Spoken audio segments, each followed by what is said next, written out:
Hey guys, what's up? It's me again, Rap. At ngayon ay pagninilayan natin itong talk number 3, no, which is repentance and faith. Again, medyo matagal na rin yung last time na pinagnilayan natin yung talk number 2, which is who is Jesus Christ, and kalakip nun yung what it means to be a Christian. So ito naman yung pagpapatuloy natin, no, doon sa talk number 3 nga, doon sa ating Christian Life Program, ayan, which is entitled, again, Repentance and Faith. So tara, tunghayan natin itong talk na ito. Ayan. So sa pasimula, kung mababasa nga natin yung Book of Genesis, no? Ang Diyos na masasabi nating Diyos ng pagmamahal. Ayan. At sa sobrang pagmamahal nga niya, ay nilikha niya ang sangkatauhan. Okay? At first, yung kingdom of God and also kingdom of man ay inseparable. Okay? Kumbaga, hindi sila mapaghihiwalay, no? God is so deeply in love with man. Okay? Sa kanyang creation, sa kanyang nilikha. Kung kaya't gano'n na lamang no, na ibinigay at pinagkaloob niya lahat-lahat dahil nga dun sa pagmamahal na yon. And masasabi nating hindi siya maituturing na pagmamahal kundi siya sinishare. Ayan. Kung kaya't nagkaroon ng creation na tinatawag. So at first, yan, yung relationship nilang dalawa talagang masasabi nating dikit. No? Kingdom of God and also man. And then one day, yan, ito yung figure nun or picture sa Garden of Eden, no? Si Adam and Eve, yun yung mga creation ng Panginoon, no? Kalikasan, mga hayop, halaman, at yung tao nga. Sa sobrang pagmamahal niya ay nilikha niya nang naayon din sa kanyang wangis. And then one day, an earthquake happened. Okay, fast forward tayo muna. So yung dating dikit ay naging hiwalay. Yan. So, an earthquake happened, they separated from each other. And ano yung nakapag-separate sa kanila? Ano itong may tuturing nating earthquake? That is sin. Okay? Kasi, ang kautusan ng Panginoon dito sa dalawa, kay Adam and Eve, at first ay wag na wag kakainin yung bunga ng kaalaman. Dahil sa naudyukan sila nung ulupong or ng kalaban ni Satanas, ay kinain nila itong bunga ng kaalaman. Kung kaya nagkasala sila, no, dahil dun sa kanilang pagsuway sa kalooban at kautusan ng Diyos. Ayan, nahiwalay siya, no? They separated from each other. Yung dating dikit, nahiwalay dahil sa kasalanan. Yan ang nagagawa ng sin o ng kasalanan, na paghihiwalay niya yung relationship ng Diyos at ng tao. Pero masasabi nating mabuti ang Panginoon. So ayon nga sa John chapter 3 verse 16, for God so loved the world that He gave His only begotten Son, that whoever believes in Him shall not be perished but have everlasting life. So sino itong tinutukoy na ito na begotten Son daw, sabi dito? Ito na yung tinunghayan natin sa talk number 2, which is Jesus Christ, no? Ito yung God's love redeemed. Na kung matatandaan nga natin sa talk number 1, no, yung God's love, no? God's love redeemed, si Jesus Christ yung tinutukoy na yon. So napakabuti ng Panginoon dahil kahit tayo nagkasala ay nagre-reach out pa rin siya sa atin para tayo masalba dun sa mga kasalanan na ating nagawa sa Kanya. Okay, so yan yon. At si Jesus, no, yung nagsilbing bridge or tulay or nag-uugnay papunta sa Diyos at sa tao. Okay, so yung tao kung dati wala pang link, no, dahil nga nahiwalay, no, dahil sa kasalanan, ngayon si Jesus yung nagsilbing tulay. At matutunghayan nga natin yan doon sa kasulatan na John chapter 14 verse 6. Sabi doon ni Jesus, I am the way, the truth, and the life. No one comes to the Father except through me. Kaya si Jesus ang nagsilbing tulay. Siya yung bridge or link na magdurugtong magmula sa kingdom of man papunta sa kingdom of God. Okay, para may ugnay tayong muli. So given na yung pagpapagaling niya, paggawa ng milagro, pangangaral, pero ang pinaka-central figure or pivotal point sa buhay ni Jesus ay yung maipako siya sa krus ng Kalbaryo para nga maligtas tayo sa ating mga kasalanan. Kaya nga God's love redeems, yun yung anak ng tao or anak ng Diyos, si Jesus iyon. Okay. At sa papaanong paraan tayo makakatawid dito sa tulay na to? Again, ang Diyos, kung siya ang Diyos ng pagmamahal, siya rin ang Diyos ng awa, at the same time, siya rin yung Diyos na nagbibigay sa atin ng free will. Pag sinabing ganon, ang Diyos kailanman hindi tayo pinipilit. Okay? Kaya nga kung mababalikan natin yung picture kanina, no, yung si Adan at si Eva, na nagkasala, kinain nila yung bunga ng kaalaman, even though meron siyang ganong kautusan, pero hindi niya pinipilit itong dalawa. Meron pa ring free will. Nasa sa atin kung susunod tayo o hindi. Kagaya nga rin dito, yung tulay na yan, hindi tayo pipilitin ng Diyos na tumawid dyan. It's up to you. You will make decision in your end kung tutulay ka dyan o hindi. At sa papaanong paraan kaya tayo makakatawid dyan sa tulay na yan. That's the good news meron ng bridge, si Jesus yon. Pero ang tanong, ano yung gagawin natin sa end natin para makatawid tayo sa link na yan o sa bridge na yan. At ito na nga yung matutunghayan natin sa gantong paraan in Christian teaching. Ito yung paraan para makatawid tayo sa sinasabing link na yon. Through repentance and faith. Repentance means pagsisisi sa ating mga kasalanang nagawa, and faith, pananalig, no, sa Diyos na lumikha. Ayan. So, ang aim ng talk na to, guys, unang-una, okay, kumaga ang goal natin, once na makapakinig tayo ng talk na to, number 1 is to rebuke sin. Ano ibig sabihin ng rebuke, guys? Ibig sabihin, itakwil, no, yung pagkakasala, alisin mo yun sa iyong sarili, at ang pinaka masasabi nating dapat napakiramdam natin pag narinig pa lang natin yung salitang kasalanan ay pandirihan ito. Okay, that's the meaning of rebuke. Again, nakatunghayan natin na ang nagagawa pala ng kasalanan ay sobrang lala, no, na paghihiwalay pala tayo sa Diyos. Yung relationship natin sa Diyos lumalayo dahil sa kasalanan. Okay? So we have to rebuke sin. That's the aim of this talk.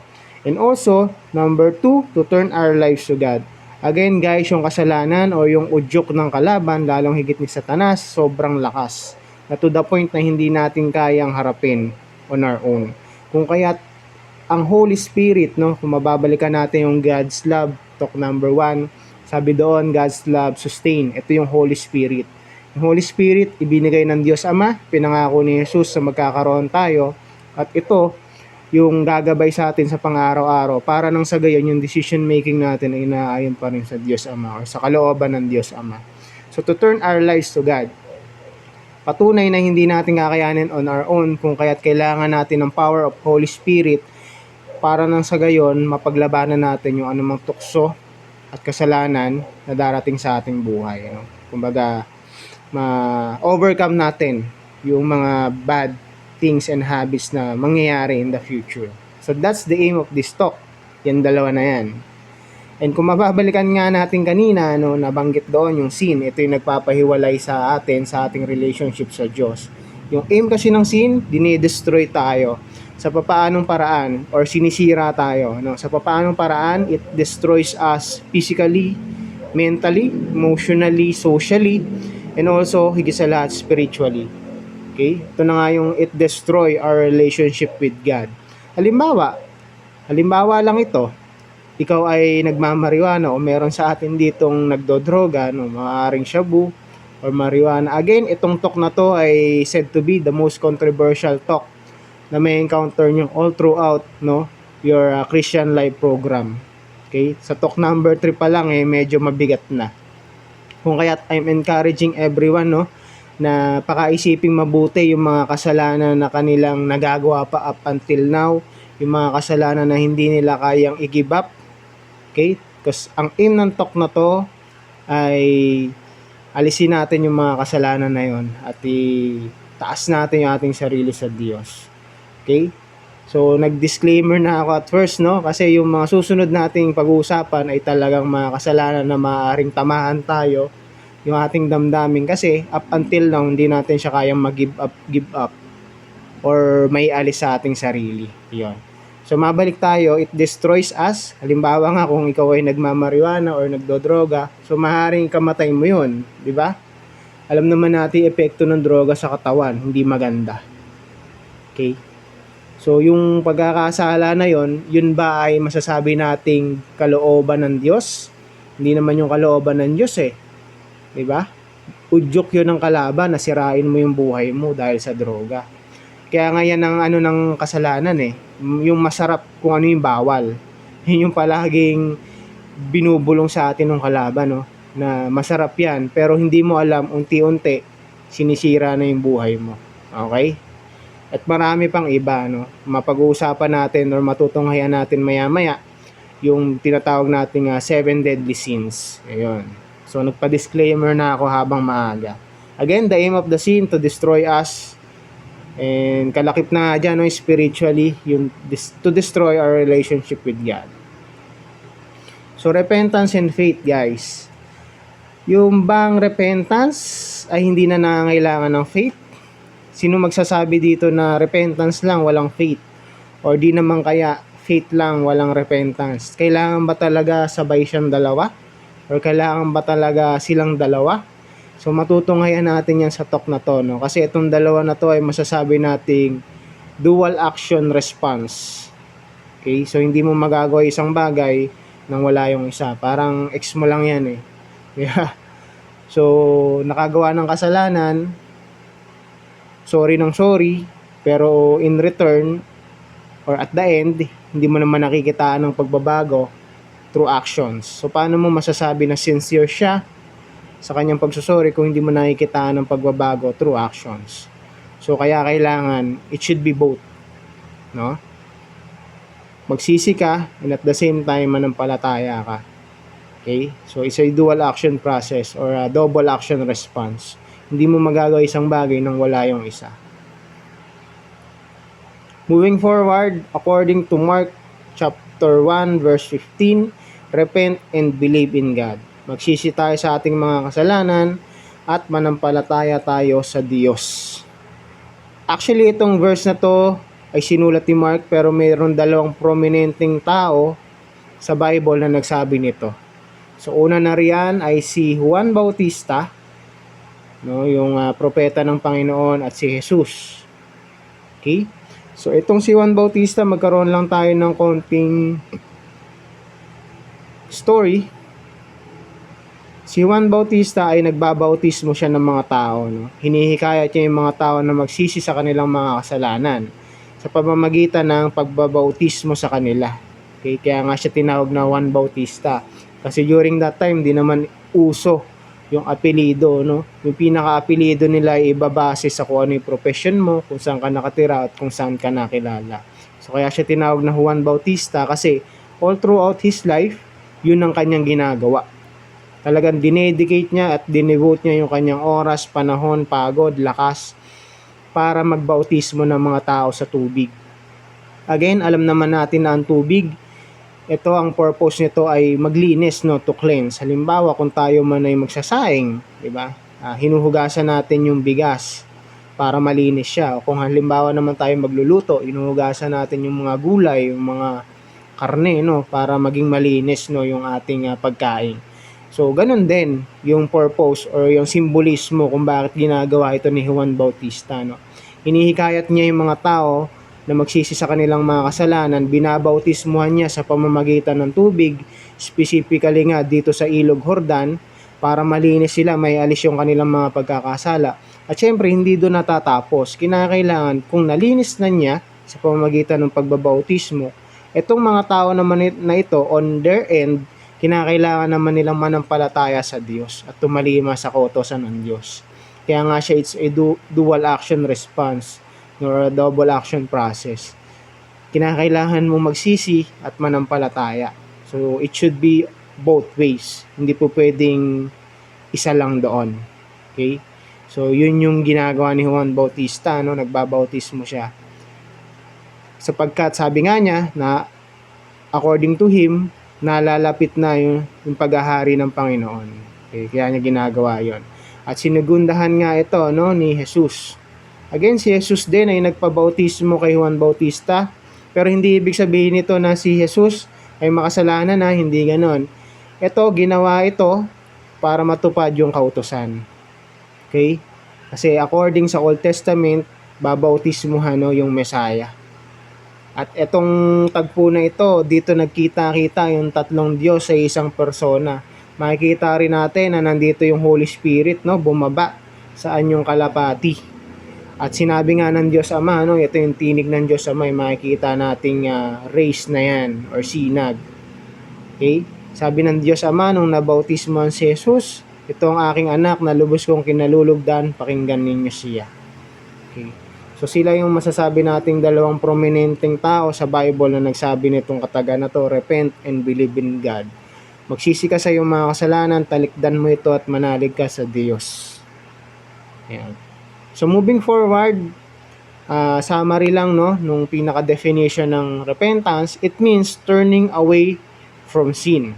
Okay, kung makikita nga natin dito sa signage, meron siyang U-turn no, na signage. Ibig sabihin, kung nakaharap ka sa kasalanan, you have to turn away yourself to sin. So meaning to say, it's a 180 degrees turn. Again, kung nakaharap ka sa kasalanan, 180 degrees turn. So talikuran mo yung kasalanan. Alisan mo yon, talikdan mo yon, iwaksi mo yon, at pandirian mo yung kasalanan. That's it. Okay? So hindi ito basta masasabi lang nating emotion no, na nagsisisi tayo. It's an action, a verb. Meron tayong kailangan gawin sa ating sarili. At yun nga, we have to turn away from sin. Again, it's a 180 degrees turn hindi 360. Kasi pag 360, parang iikot ka lang ulit dun sa pagkakasala mo. So yun, you have to turn away from sin. Talikdan mo yun. So repentance is an action.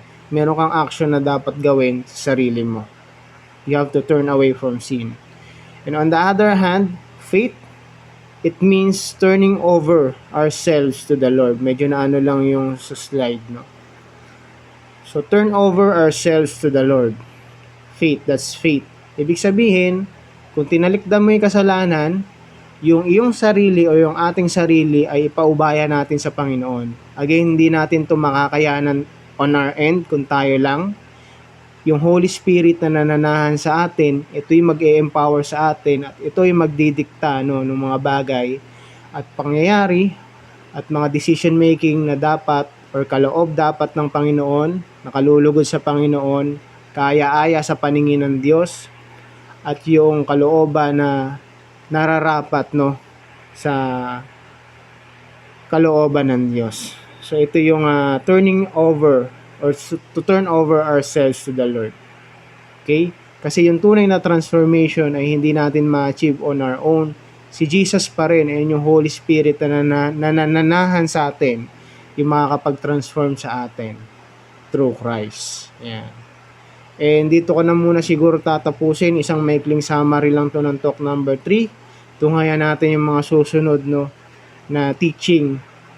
At kukontinue natin itong talk number 3. Which is repentance and faith niya. So yun lamang. Maraming salamat po sa pakikinig and God bless po sa ating lahat.